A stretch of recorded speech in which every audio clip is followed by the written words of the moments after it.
Je le fais appeler parce que j'ai beaucoup apprécié le logo de ce JMJ. J'en remercie l'auteur, c'est Blaise comment encore? Jacques Blaise Faye de Gossas, du diocèse de Kaolack. Mais le beau commentaire que nous avons entendu, nous le devons à l'abbé curé d'Ars Walissar.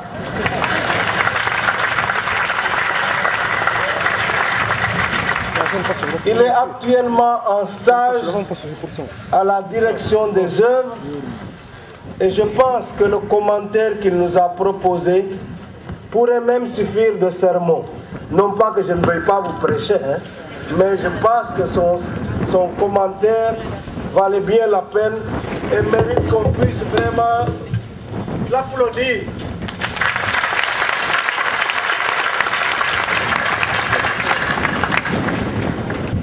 Sois sans crainte, Marie, car tu as trouvé grâce auprès de Dieu. Chers jeunes chrétiens, fidèles du Christ, garçons et filles, chers aspirants à la vie chrétienne, catéchumènes, sympathisants, et vous tous chercheurs de Dieu, en accueillant ce thème de la 33e édition de JMJ, sois sans crainte Marie, car tu as trouvé grâce auprès de Dieu. J'ai pensé spontanément à ce cantique d'église qui nous invite à ne pas avoir peur d'être des saints, car nous avons reçu l'Esprit du Fils de Dieu. Bari sadar ondef wintedu, la mindawa yiftedu la no denga rog.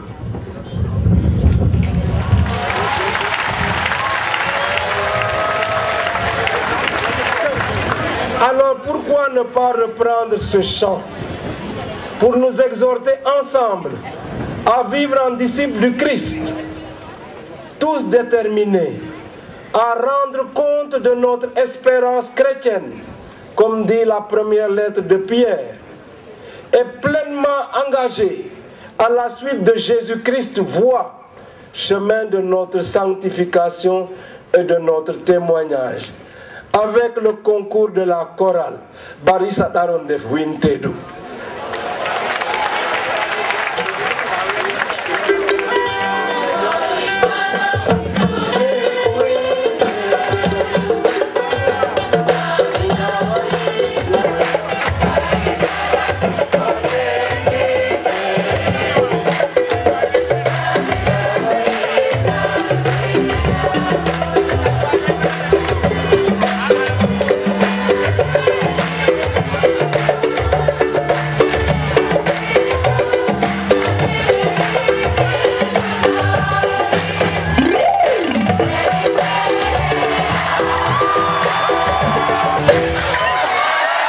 Sois sans crainte Marie.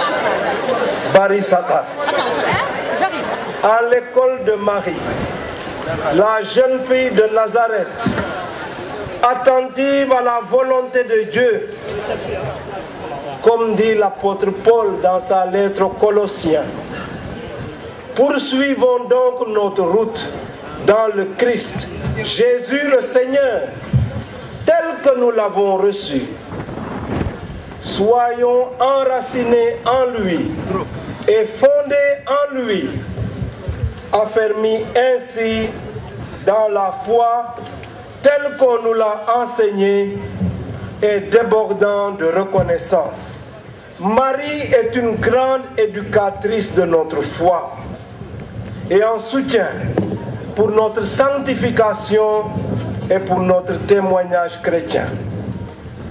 Elle nous enseigne à être vrais et authentiques dans notre marche à la suite du Christ, à demeurer ouverts à la grâce de Dieu, à nous rendre disponibles pour la mission que Dieu nous confie et persévérant dans l'effort à continuer d'avancer dans la foi, l'espérance et l'amour, plus accordé et ajusté à sa volonté, dans l'écoute et l'obéissance.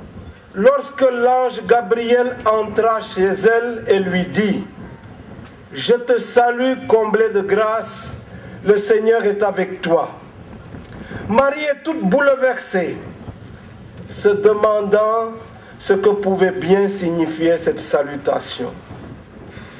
Et l'ange de Dieu avait répondu à son questionnement en ces termes: « Sois sans crainte, Marie, car tu as trouvé grâce auprès de Dieu. Voici que tu vas concevoir et enfanter un fils. Tu lui donneras le nom de Jésus. » Perturbée, Marie s'était interrogée sans détour sur le sens de l'événement.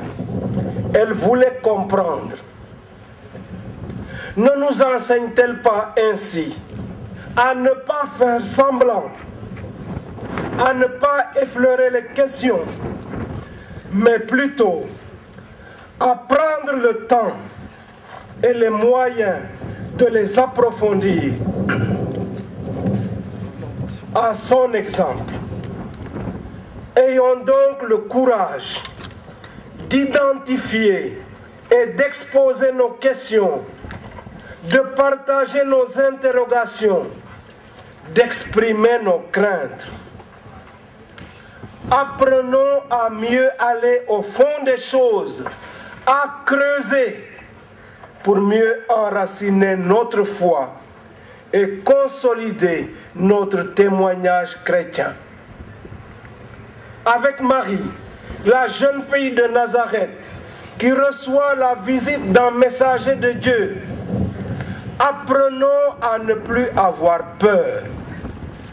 Soyons sans crainte et acceptons de nous mettre en chemin. Souvenons-nous que lorsque Marie reçoit cette visite de l'ange Gabriel, elle est promise en mariage et elle vit dans l'attente de se mettre en ménage avec son fiancé Joseph. La visite du messager divin va bouleverser ce projet pour la faire adhérer à un autre projet, celui de Dieu, au service du salut de tous les hommes. Dans son message pour ces JMJ, le pape François écrit: Marie, comme d'autres personnages des Écritures saintes, tremble devant le mystère de l'appel de Dieu qui en un instant la place devant l'immensité de son propre projet et lui fait sentir toute sa petitesse d'humble créature. L'ange, en lisant au plus profond de son cœur, lui dit: sois sans crainte. Et le pape dit: Dieu lit aussi en nous. Et vous, jeunes, poursuit-il le pape, quelle peur vous habite? Il parle de nos peurs à travers notre besoin de sécurité affective, à travers notre besoin d'épanouissement satisfaisant sur le plan professionnel, à travers notre besoin de garantie pour pouvoir répondre à notre vocation. Et il nous dit, lui le pape François, il faut réagir, ne jamais s'enfermer. Dans les Saintes Écritures, dit-il encore, nous trouvons 365 fois l'expression « sois sans crainte », avec toutes ses variantes. Et il ajoute, comme pour nous signifier que chaque jour de l'année, le Seigneur nous veut libres de la peur.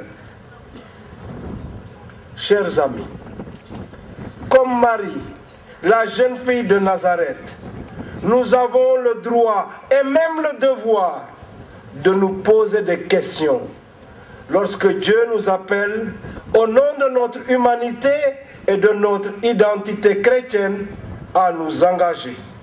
Que ce soit l'engagement dans la cité, à travers les études, la vie du quartier ou du village, la politique, l'économie, le service social, le sport, la culture, la vie professionnelle, ou plus spécifiquement dans l'Église du Christ, à travers les communautés ecclésiales de base, les CEB, les mouvements d'action catholique, les groupes d'apostolat, la paroisse, le doyenné ou le diocèse, sans oublier la vie familiale. Sachons, dans tous les cas, identifier nos doutes et nos peurs, nos angoisses et nos blocages, mais aussi nos illusions et nos déviances. Par une écoute attentive et accueillante de la parole de Dieu, par la prière, la réflexion et le dialogue, apprenons à mieux discerner la réponse divine pour orienter notre vie selon ce que Dieu attend vraiment de nous. À l'écoute de la première lecture, j'ai vu que vous avez applaudi quand on a fait cette lecture en serrère. Et je voudrais dire bravo à la lectrice pour la clarté de sa lecture.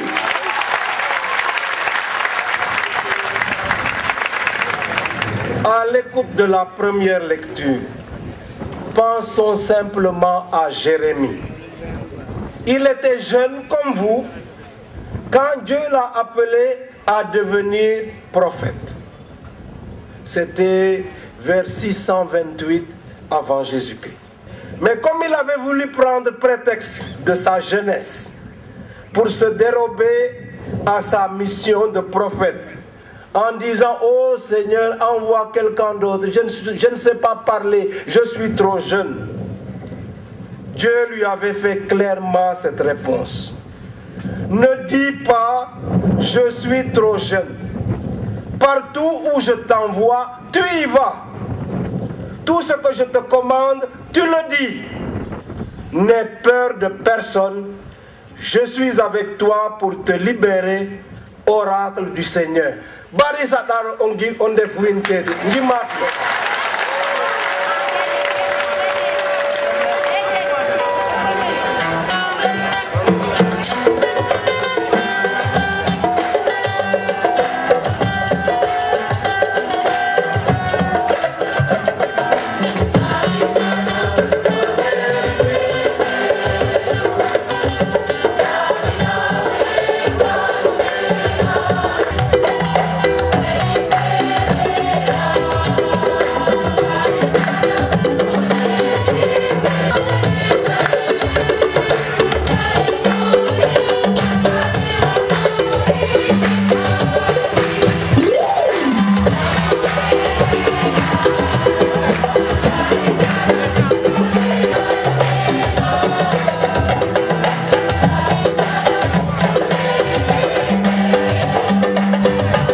Le jeune Jérémie, malgré son tempérament timide et effacé, a accepté de se confronter toute sa vie durant avec les rudes exigences du ministère prophétique.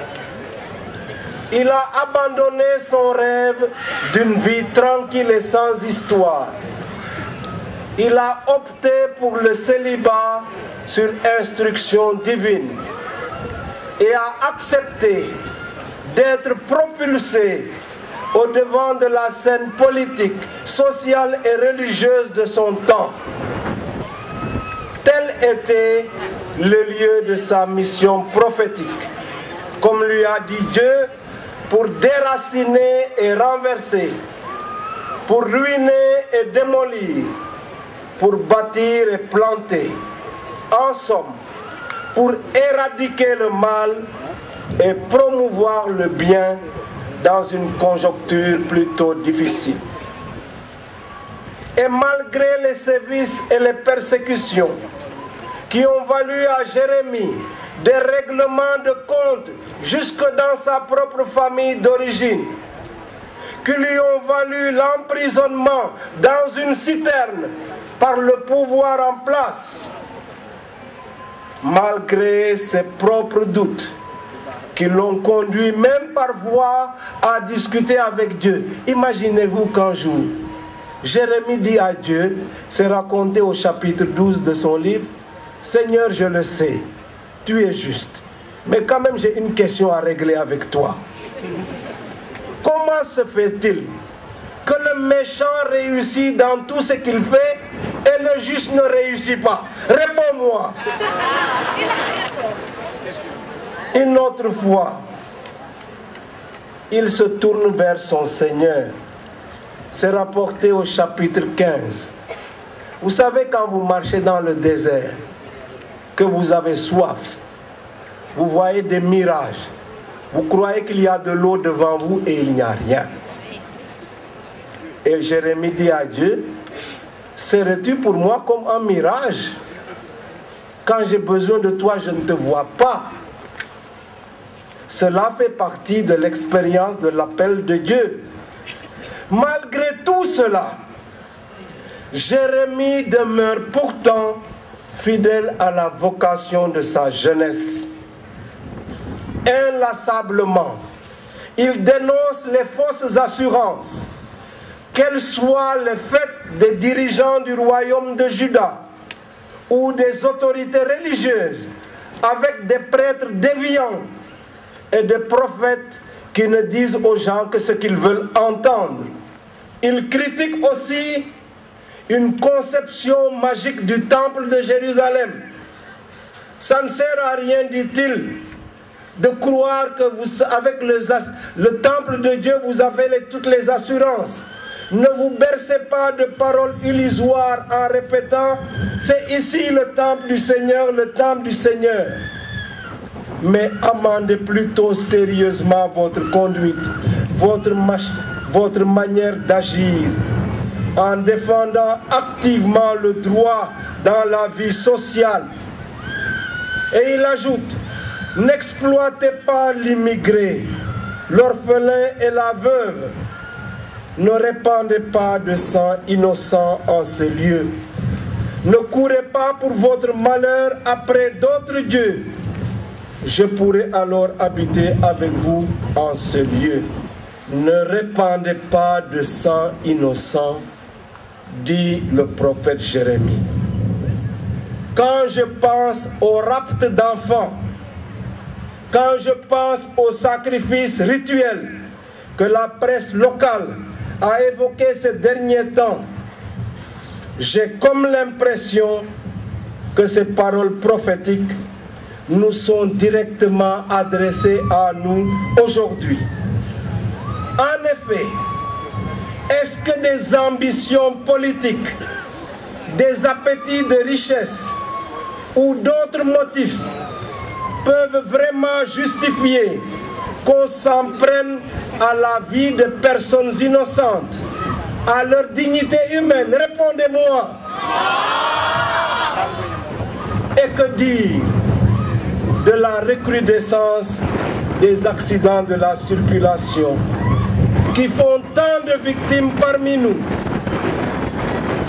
Plusieurs de ces accidents sont liés à notre mentalité d'indiscipline, à nos comportements de jaïdolé, comme si nos routes étaient des champs de bataille.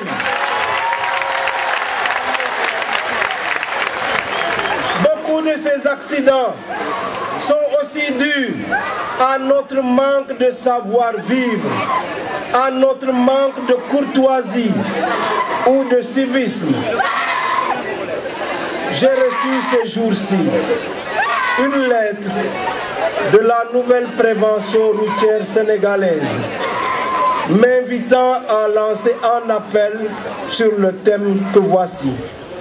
Quelle solution face aux nombreux accidents de la route? Que dire encore? Sinon appeler à nouveau à la conversion, au changement du cœur et des mentalités pour promouvoir des comportements citoyens. Je me dis peut-être même qu'il faudrait, dans les épreuves d'examen pour le permis de conduire, inclure une épreuve de savoir-vivre.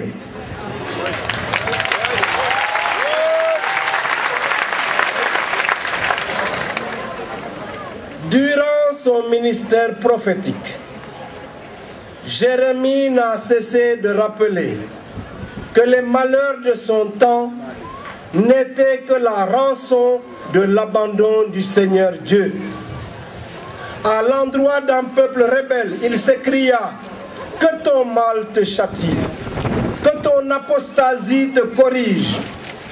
Éprouve jusqu'au bout la douleur et l'amertume d'avoir abandonné le Seigneur ton Dieu, en interpellant ainsi les consciences. Jérémie visait un approfondissement spirituel de l'alliance. Pour lui, l'alliance inscrite sur des tables de pierre est dépassée. Elle devait faire place à une alliance nouvelle, intériorisée, gravée sur les cœurs pour transformer l'homme de fond en comble. Celui qui contracte une telle alliance n'a plus à craindre, car c'est Dieu qui s'engage en premier après avoir pardonné les fautes et effacé de sa mémoire les péchés. Et c'est lui Dieu qui déclare: je serai votre Dieu et vous, vous serez mon peuple.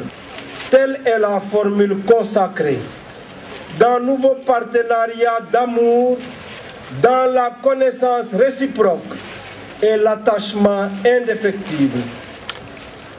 Comme l'écrit Saint Jean dans sa première lettre, Dieu est amour. Qui demeure dans l'amour demeure en Dieu et Dieu demeure en lui. Or, nous le savons, l'amour véritable bannit la crainte. Chers amis, soyons donc sans crainte. Nous avons trouvé grâce auprès de Dieu. Le Christ Jésus, vrai Dieu et vrai homme, nous a dévoilé le mystère de Dieu en langage humain. Car, comme dit Saint Jean, Dieu personne ne l'a jamais vu, mais le Fils unique qui est dans le sein du Père, c'est lui qui nous l'a dévoilé. C'est lui le Christ, le fondement de notre foi. C'est par lui, avec lui et en lui, lui qui est la voie, la vérité et la vie, que nous accédons au Père de toute éternité et à l'Esprit de lumière et de force. Comme vous le savez, le nom de chrétien vient de Christ. Et Christ désigne celui qui a reçu l'onction d'huile sainte pour être consacré comme prophète, comme prêtre et comme roi serviteur. Comme vous le savez encore, d'après le livre des Actes des Apôtres, c'est à Antioche que pour la première fois, dans les années 50 de notre ère, que le nom de chrétien fut donné aux disciples. Jeunes chrétiens, jeunes chrétiennes, à la suite du Christ Jésus, par ton baptême, sois donc prophète dans ton milieu pour témoigner de l'Évangile en parole, en acte et en vérité. Par ton baptême, sois prêtre dans la société où le Seigneur t'a placé pour réconcilier l'homme avec son semblable au nom du Dieu d'amour et de paix. Par la grâce de ton baptême que nul ne peut effacer, comporte-toi en roi serviteur en exerçant tes responsabilités au service des autres et plus particulièrement des plus pauvres. pense à la page d'évangile que nous avons écoutée ensemble. C'est à l'occasion d'un pèlerinage à Jérusalem. Des fidèles sont venus de la Grèce et ont voulu être introduits auprès de Jésus. Ils ont abordé Philippe et celui-ci est allé le dire à André. Ensemble, Philippe et André sont allés en informer Jésus. Je vous pose d'ailleurs la question. Pourquoi Philippe n'est pas allé directement dire à Jésus, il y a des gens qui veulent te voir. Il va le dire à André. D'après vous, pourquoi?